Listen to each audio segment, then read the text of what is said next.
General Helen Carter arrived at the mountain facility 3 days after the gateway's spontaneous activation. She was a decorated officer with experience in classified weapons programs and unconventional warfare. The president had personally chosen her to take command of what was now designated Project Threshold. Her first action was to expand the facility into a permanent research base. Construction crews worked around the clock to build laboratories, living quarters, and security installations. The small excavation site became a compound housing over 200 personnel within a month. Helen brought in the best minds she could find. Engineers studied the gateway's physical structure, while physicists tried to understand its power source.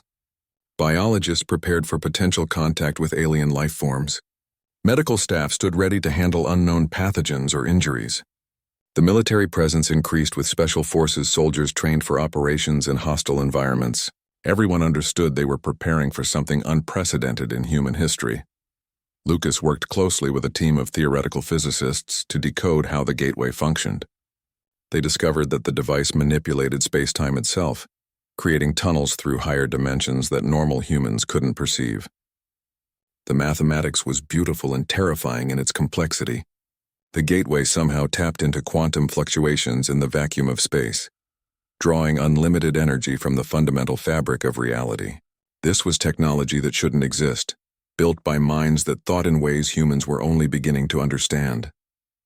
The breakthrough came when Lucas realized the gateway wasn't just a passive portal. It was a computer system more advanced than anything on Earth. The symbols Sophie had been studying were an interface, a way to communicate with the device and give it instructions. He built a prototype control panel that could send specific frequency patterns to activate different symbol sequences. The first tests were cautious, just lighting up individual symbols to see what happened. Some symbols displayed information about the gateway's status and power levels. Others seemed to be coordinates, possibly addresses for other gateways across the galaxy. Sophie spent months decoding the symbolic language with help from mathematicians and cryptographers. She discovered that the symbols told a story. The gateway was old, incredibly old, built by a civilization that had disappeared millions of years ago. These ancient builders had created a network of thousands of gateways scattered across the galaxy. The purpose was to connect worlds and allow peaceful exchange between different species. The symbols contained warnings too, references to something that had gone wrong, but those sections were harder to translate.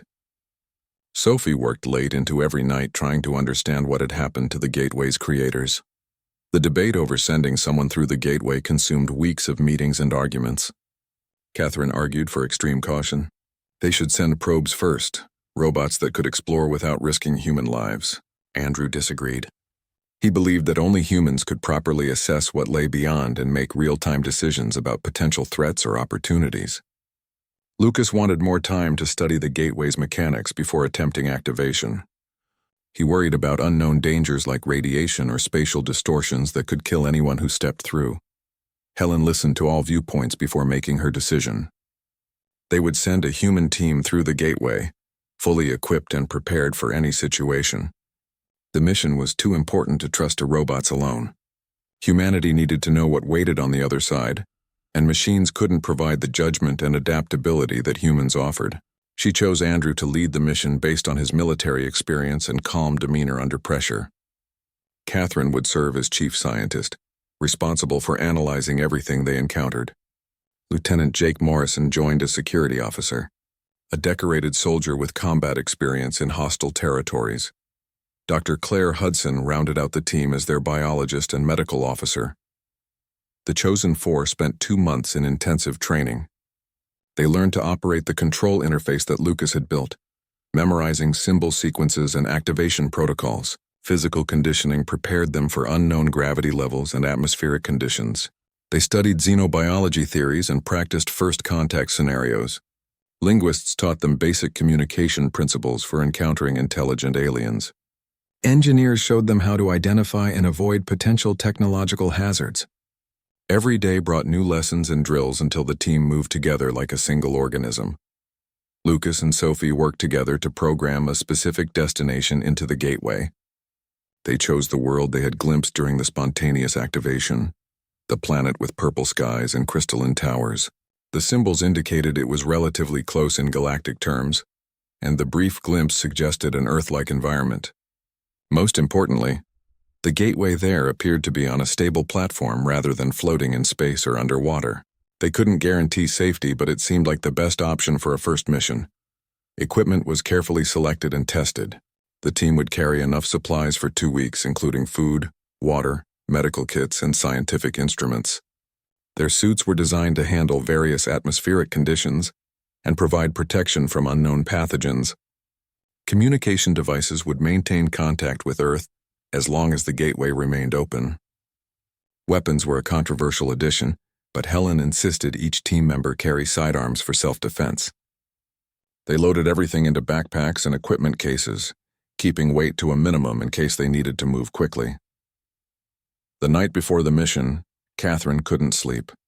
She stood outside her quarters looking up at the stars and wondering which one she would be visiting tomorrow. The weight of what they were attempting pressed down on her. Humans were about to step onto an alien world for the first time. Everything they discovered would change humanity's understanding of its place in the universe. She thought about her parents, both scientists who had encouraged her curiosity about the natural world. They would be proud but also terrified for her safety. Andrew found her there an hour before dawn. He didn't say anything, just stood beside her looking at the same stars. They had become friends during training, bonding over shared fears and hopes about the mission. Jake joined them next, then Claire. The 4 team members stood together in silence as the sun rose over the mountains. They didn't need words. Everyone understood what the day would bring. The activation sequence began at 10 in the morning. Lucas and Sophie entered the symbol combinations they had programmed into the control interface. The gateway responded immediately, symbols blazing with blue-white light. The dark membrane rippled and cleared, showing the alien world once again. The purple sky looked just as it had during the spontaneous activation. Crystalline towers gleamed in the distance. Strange plants moved in the wind. Helen gave the final authorization to proceed. Andrew led the team forward, checking his equipment one last time. Catherine took a deep breath and followed him. Jake came next with Claire bringing up the rear. They stepped up to the membrane and paused at the threshold. Behind them stood the future of the human race, watching and waiting. Before them lay an alien world and all its mysteries.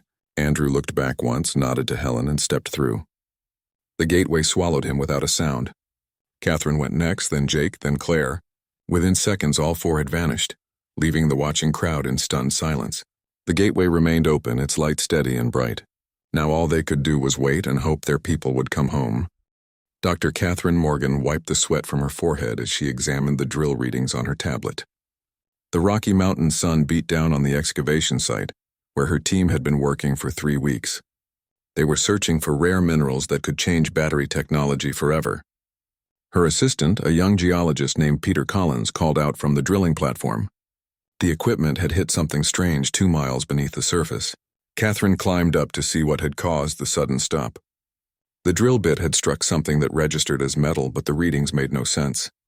The material showed 0 oxidation, and the density measurements were beyond anything in their database. She ordered the team to pull up the drill carefully.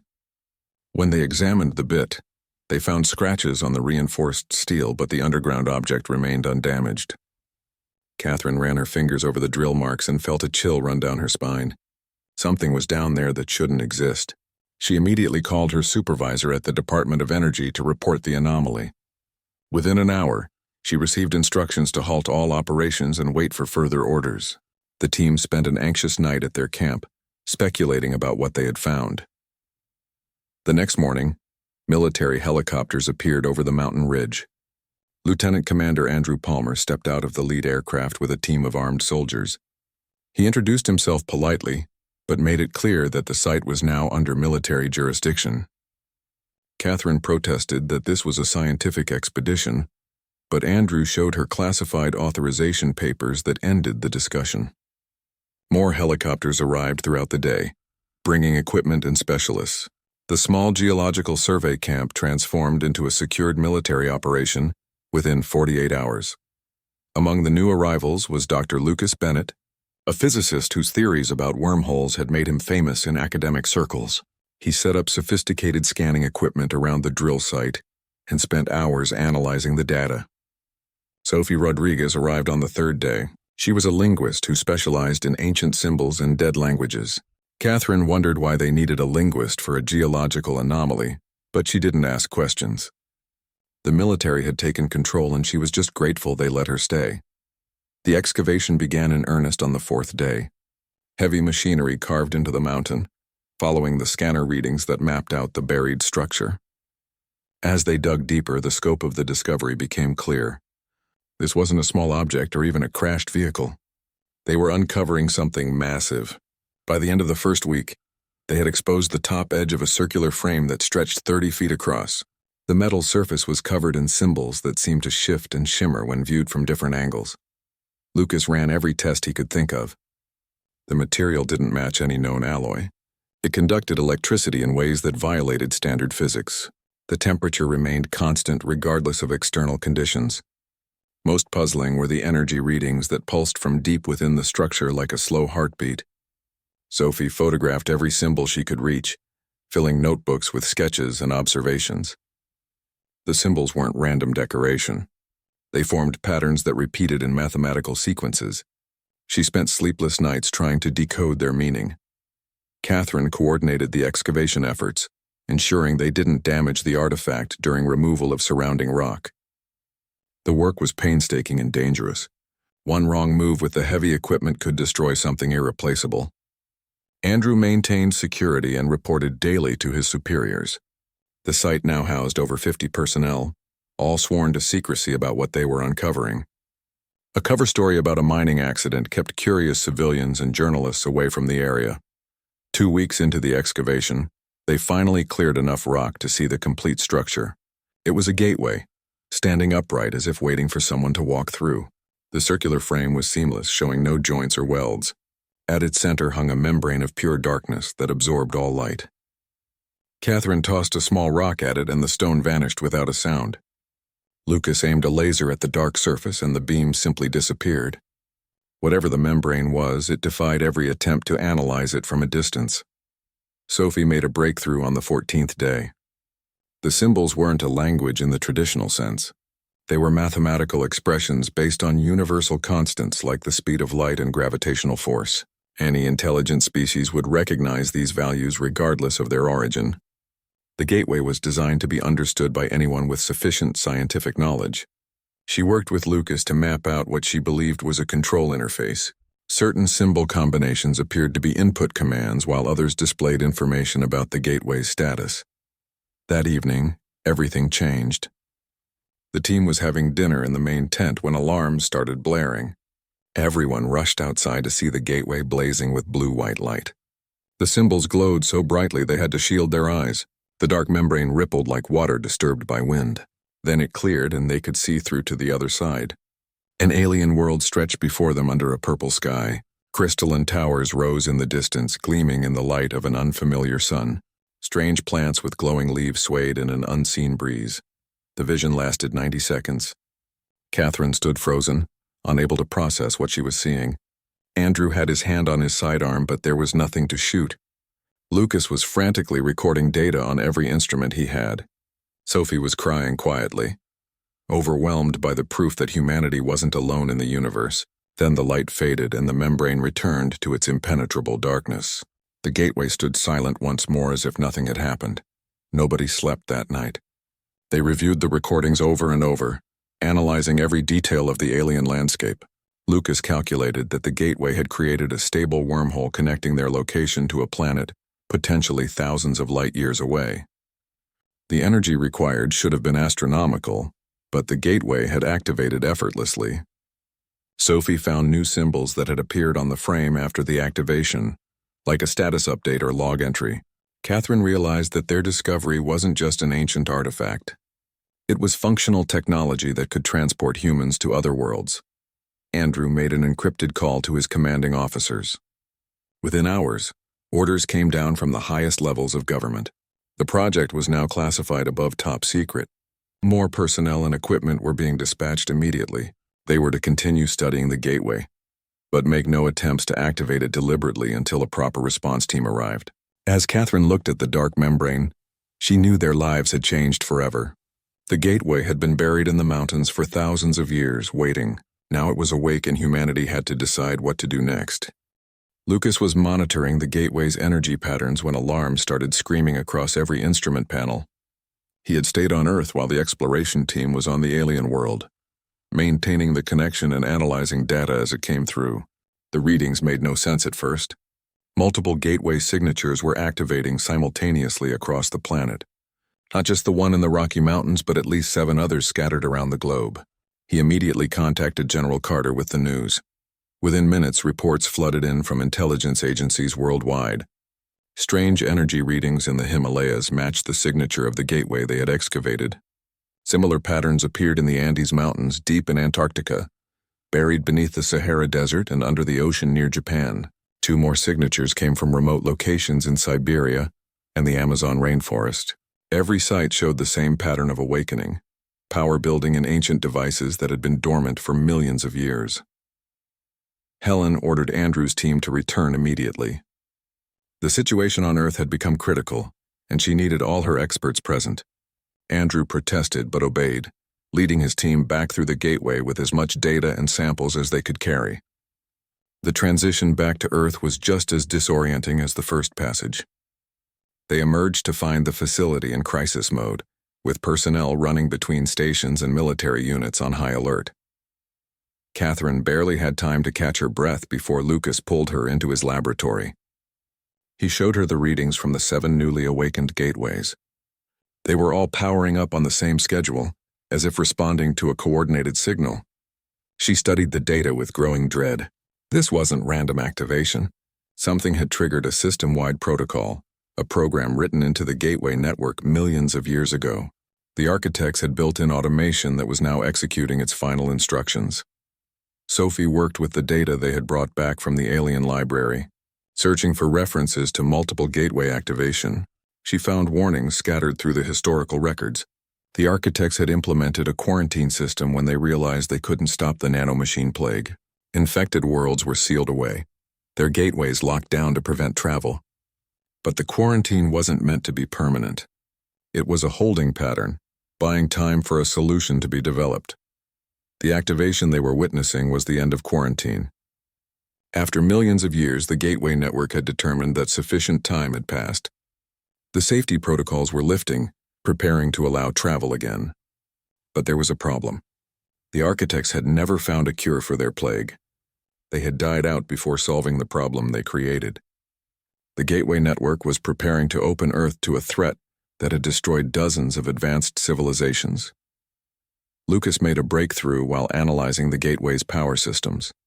He discovered that the device wasn't just drawing energy from quantum vacuum fluctuations.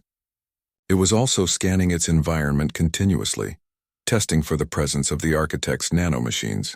The gateway could detect the plague at a molecular level and track its spread. He accessed diagnostic data stored in the device's memory.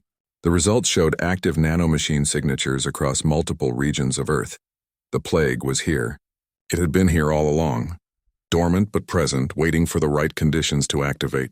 Catherine felt her blood run cold as she reviewed the data.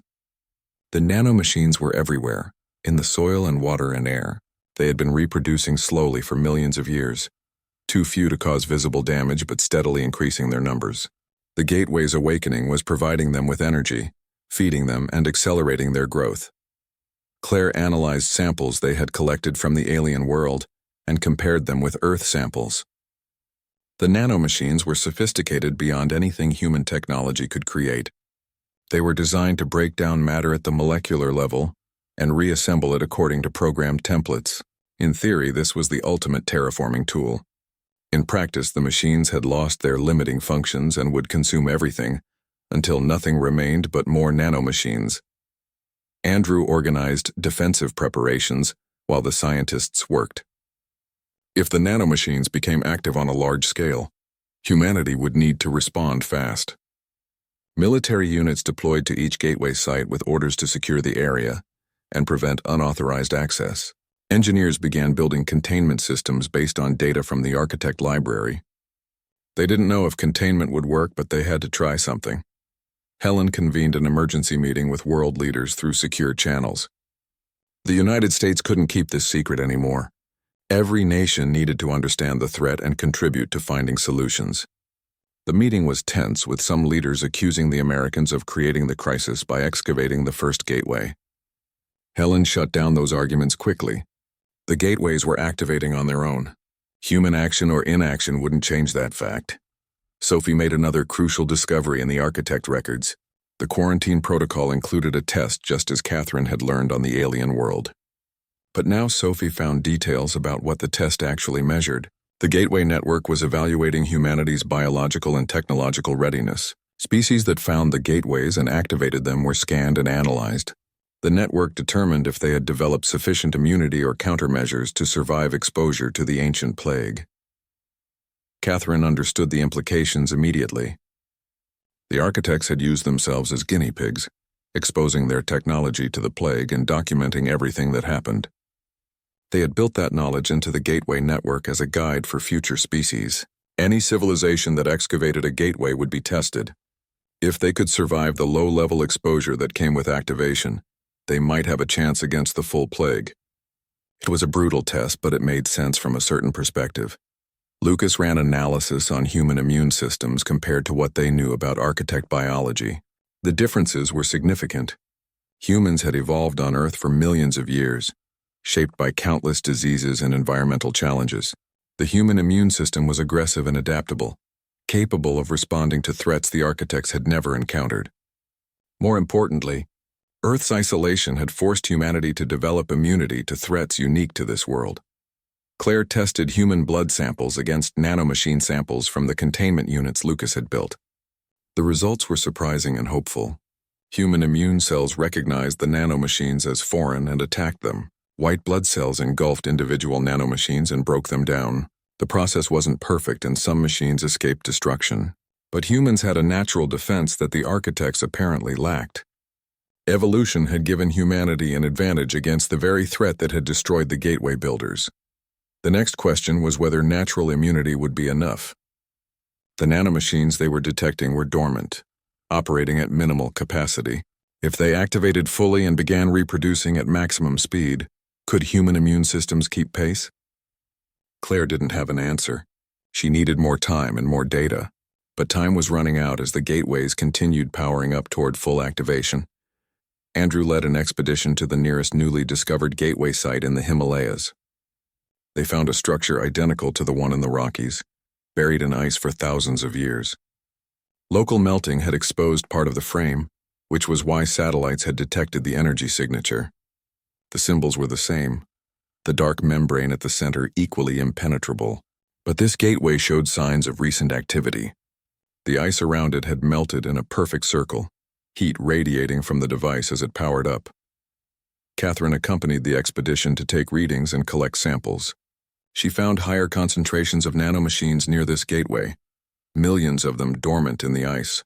When she ran tests, the machines showed signs of responding to the gateway's energy field. They were waking up slowly but steadily. She calculated that full activation was perhaps 2 weeks away. After that, the plague would begin spreading at exponential rates. Back at the main facility, Sophie found the final piece of the puzzle in the architect records. The test wasn't just about immunity. It was about choice. Any species that reached the gateways faced a decision point. They could destroy the gateways and remain isolated, losing access to the stars but staying safe from the plague. Or they could accept the risk and activate the network, joining the galactic community and taking responsibility for preventing future catastrophes. The architects had built the choice into the system deliberately. They knew their civilization was dying. Their final act was to ensure that whoever came after them would be stronger, more careful, more ready to handle dangerous technology. The gateways were both a gift and a test. The knowledge and access they provided came with enormous responsibility. Humanity had to prove itself worthy or step back and stay in the dark. Helen called another meeting, this time including Andrew's team and the lead scientists. They reviewed all the data and discussed options. Some argued for destroying the gateways immediately, eliminating the threat before it became uncontrollable. Others insisted that humanity needed to take the risk. The transition felt like falling through ice and fire at the same time. Andrew experienced a moment of impossible cold followed by searing heat. Then suddenly he was standing on solid ground under an alien sky. His stomach lurched and he dropped to one knee, fighting nausea. Catherine emerged behind him, gasping for air. Jake stumbled through, looking pale but maintaining his composure. Claire was last, immediately checking her medical instruments to make sure the passage hadn't harmed them. They stood on a platform, identical to the one they had left on Earth. The gateway behind them glowed with the same blue-white light, their only way home. Andrew activated his communicator and reported their successful arrival to General Carter. Her response came through clearly despite the impossible distance between worlds. The gateway maintained a stable connection that allowed instant communication. That alone was worth the risk they had taken. The air was breathable, slightly thinner than Earth's atmosphere, but well within safe limits. Catherine's instruments showed oxygen levels at 18%, compared to Earth's 21%.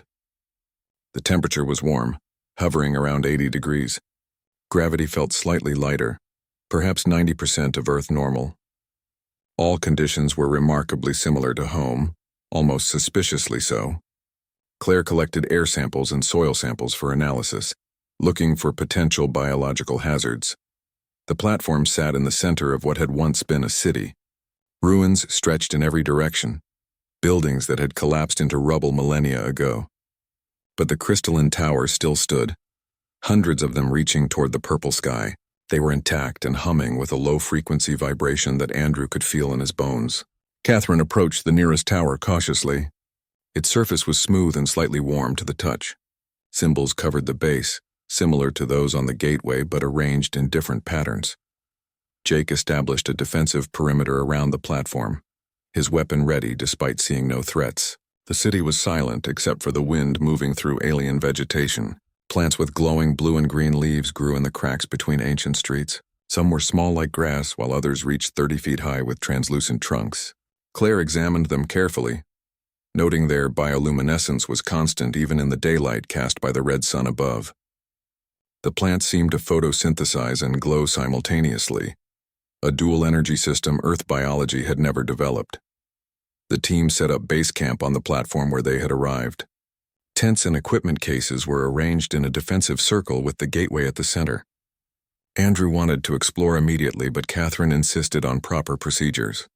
They would document everything, collect samples, and move cautiously. This was first contact with an alien world, and they couldn't afford mistakes. Claire ran biological scans on everything within reach, checking for bacteria, viruses, or other microorganisms that might threaten human health. Their first exploration took them down what appeared to be a main street running between the towers. The ruins showed signs of advanced architecture, buildings that had used materials and techniques far beyond current human capabilities. Catherine found what looked like a transportation system, rails that ran through the city connected to platforms at regular intervals. Whatever vehicles had used these rails were long gone, leaving only the infrastructure behind. Jake noted defensive positions and potential ambush points out of habit, but nothing moved in the ruins except wind-blown debris. On their second day, Claire made a disturbing discovery. Her biological scans showed no animal life anywhere. No insects, no birds, no creatures of any kind. The only living things were the glowing plants that had overtaken the city. Something had killed everything else or driven it away. She found bones in some of the collapsed buildings, skeletal remains that might have belonged to the city's original inhabitants. The bones were humanoid, but with some differences. 6 fingers on each hand, larger eye sockets, skeletal structures suggesting they had been taller and thinner than humans. Catherine's instruments detected the same energy signatures they had found on Earth. Multiple sources scattered throughout the city emitted the rhythmic pulses, characteristic of gateway technology. She plotted their locations on a map and realized they formed a grid pattern. This city hadn't just housed one gateway, but dozens, perhaps hundreds. It had been a hub, a central connection point in the ancient network. The towers might have served as traffic control, managing the flow of travelers between worlds. The discovery of the library changed everything. It sat at the city's center, a massive dome structure that had survived better than the surrounding buildings. The entrance was sealed, but Sophie's symbol knowledge proved useful even here. Catherine traced the symbols around the doorway in the sequence Sophie had taught her. Ancient mechanisms activated with a grinding sound and the door split open, revealing darkness within. Jake went in first with his weapon raised and a flashlight cutting through the gloom. The interior was vast, filled with crystalline structures arranged in rows like bookshelves. Each crystal glowed faintly with internal light. Catherine touched one experimentally and it activated, projecting holographic displays into the air around her. The images showed star maps, technical diagrams, and what appeared to be historical records. The library was a database, a repository of knowledge left behind by whoever had built this city. Sophie would spend years trying to decode everything stored here. They discovered how to navigate the system through trial and error. Different crystals held different categories of information. Some showed the construction process for the gateways. Others contained records of thousands of worlds connected by the network. Catherine found technical specifications for technologies humanity had only theorized about. Faster than light travel, matter-energy conversion, artificial gravity generation. The knowledge here could advance human civilization by centuries. But the historical records told a darker story. The beings who built this network called themselves the architects. They had created the gateway system during an age of peace and prosperity, connecting worlds to share knowledge and culture. For thousands of years, the network thrived, with dozens of species traveling freely between planets. Then something went wrong. The records showed images of worlds dying, populations vanishing, cities falling silent. A plague had swept through the network, but not a biological disease. Claire pieced together what had happened from medical records and research files. The architects had developed nanotechnology capable of terraforming entire planets, microscopic machines that could reshape environments to make them habitable for different species. The technology was supposed to be controllable, programmed to stop once it achieved its goals. Instead, it evolved, becoming something its creators couldn't contain. The nanomachines spread through the gateway network, consuming everything they encountered to build more of themselves. World after world fell as the plague jumped between gateways. The architects tried to fight back, developing countermeasures and weapons. Nothing worked. The nanomachines adapted faster than their creators could respond. Entire civilizations collapsed as the technology they had trusted turned against them. Catherine watched holographic records of the final days, populations fleeing through gateways only to carry the plague to new worlds. The network that had united them became their destruction. The architects made one final desperate decision. They shut down the gateway network, sealing away infected worlds to prevent further spread. Earth had been one of the sealed worlds marked as contaminated and locked away. The gateway buried in the Rocky Mountains was supposed to remain dormant forever, but something had changed. The quarantine protocols had ended after millions of years, allowing the gateway to activate once more. Andrew immediately contacted General Carter with their findings. The implications were staggering and terrifying. If Earth had been sealed as contaminated, did that mean the plague was still here? Catherine searched the library for more information about the quarantine zones. She found references to a test, a challenge built into the gateway network itself. The architects had left their technology behind as a final gift and warning to any species that might come after them. Any civilization that found a gateway and successfully decoded it would face a choice. They could destroy the gateway and remain isolated, safe from the ancient plague but cut off from the stars, or they could accept the risk and join what remained of the galactic community, working to prevent such disasters from ever happening again. The architects had placed the gateways deliberately, beacons waiting for species to reach sufficient advancement. Earth hadn't been randomly chosen. It was a test site, and humanity had just passed the first stage. Jake wanted to return immediately and report everything they had learned. Claire agreed, worried about unknown dangers they might be exposed to. But Catherine pleaded for more time. The library contained knowledge that could save human lives and advance their civilization. They needed to copy as much data as possible before leaving. Andrew made the decision to stay another 3 days, documenting everything they could. They worked around the clock, recording holographic displays and collecting data crystals to bring back through the gateway. The revelation that Earth was part of an ancient test spread through the global leadership like wildfire. Helen had managed to keep the first gateway secret for months, but 8 active sites were impossible to hide. Satellite imagery showed the energy signatures. Seismologists detected the vibrations. Within days, the truth leaked to news organizations and the public learned that humanity wasn't alone in the universe. The reaction was mixed, with some celebrating the discovery while others demanded the gateways be destroyed immediately. World leaders gathered for an emergency summit at the United Nations. Helen presented everything they had learned about the architects, the gateway network, and the nanomachine plague. The debate that followed was heated and often bitter. Representatives from smaller nations accused the major powers of risking humanity's survival by excavating the first gateway. Others argued that the gateways would have activated regardless of human action. The question wasn't whether to blame anyone, but what to do next. Catherine and her team worked desperately to develop countermeasures against the nanomachines.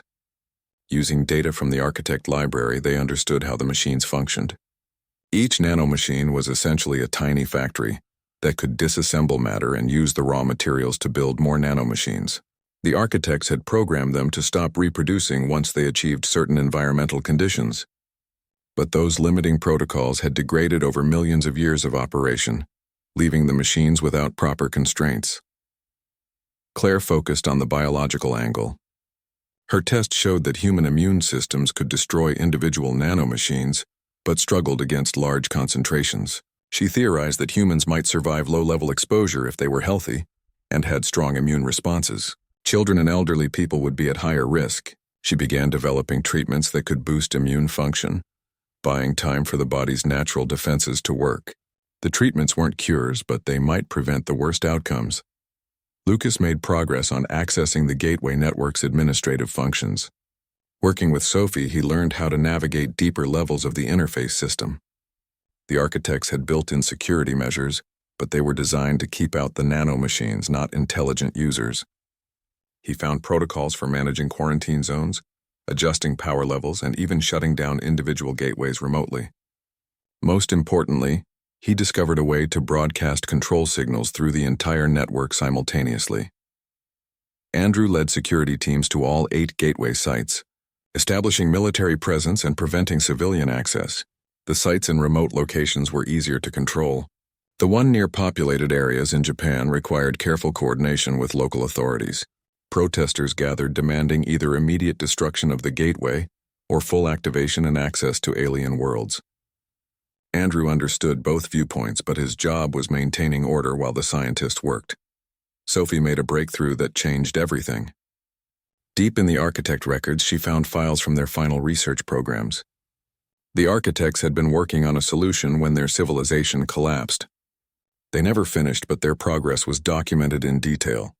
The key was reprogramming the nanomachines using specific frequency patterns that could override their base instructions. The architects had successfully modified small groups of machines but hadn't scaled the solution before the plague overwhelmed them. Catherine saw the possibility immediately.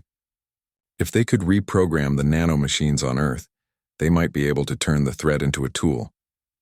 Properly controlled nanomachines could heal environmental damage, clean pollution, even cure diseases. The architects had created something with enormous potential. The tragedy was that they lost control of their creation. Humanity had a chance to succeed where the architects failed.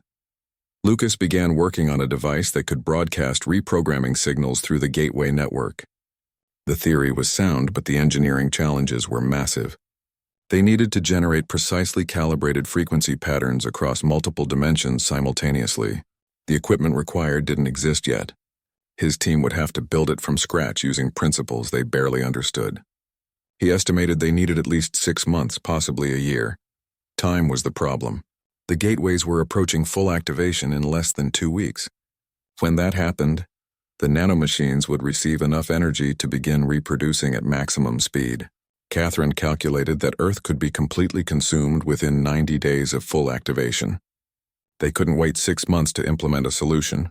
They needed to buy time somehow, either by slowing the gateway activation or reducing the nanomachine population to manageable levels. Helen proposed a radical plan to world leaders. Instead of trying to stop the activation, humanity would embrace it. They would activate all 8 gateways fully and simultaneously, then use them to access the network's administrative controls. Once they had control, they could manage the activation process and implement countermeasures. The risk was enormous. Full activation might trigger the nanomachines before they could establish control, but waiting guaranteed failure. The vote at the United Nations was close. Many nations opposed the plan as too dangerous. Others saw no alternative. In the end, a slim majority approved moving forward with Helen's proposal. The decision sparked protests and celebrations around the world. Some people viewed it as humanity's greatest adventure, while others saw it as mass suicide. Catherine tried not to think about the responsibility they carried. If this failed, billions would die. Preparation for full activation took 10 days of intense work.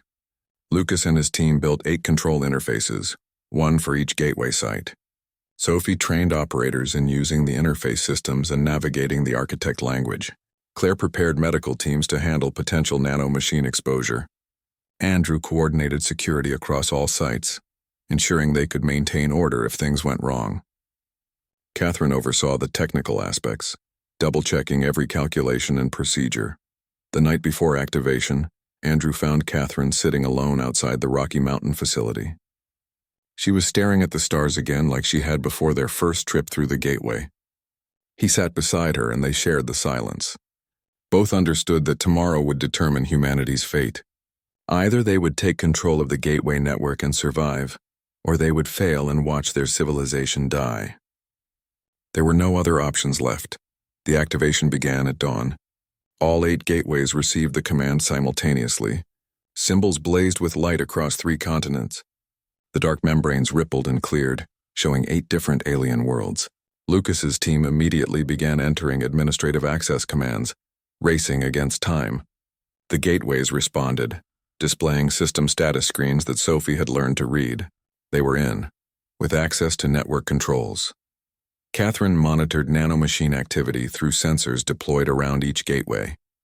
The machines were waking up rapidly, drawing power from the gateway fields. Their reproduction rate was climbing exponentially. She had perhaps 30 minutes before the population reached critical mass. Lucas worked frantically, entering commands to broadcast the reprogramming signal. The interface accepted the input, but nothing happened. Something was wrong. Sophie realized the problem. The administrative controls required biometric authentication from an architect. The system wouldn't accept commands from humans because it didn't recognize them as authorized users. She searched desperately through the interface for an override. There had to be a way. The architects wouldn't have locked the system completely.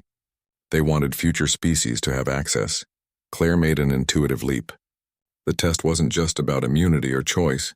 It was about proving humanity's right to inherit the architect legacy. They had to demonstrate that humans were worthy successors, capable of handling the responsibility. She suggested trying to communicate with the gateway system directly, explaining humanity's situation and requesting access.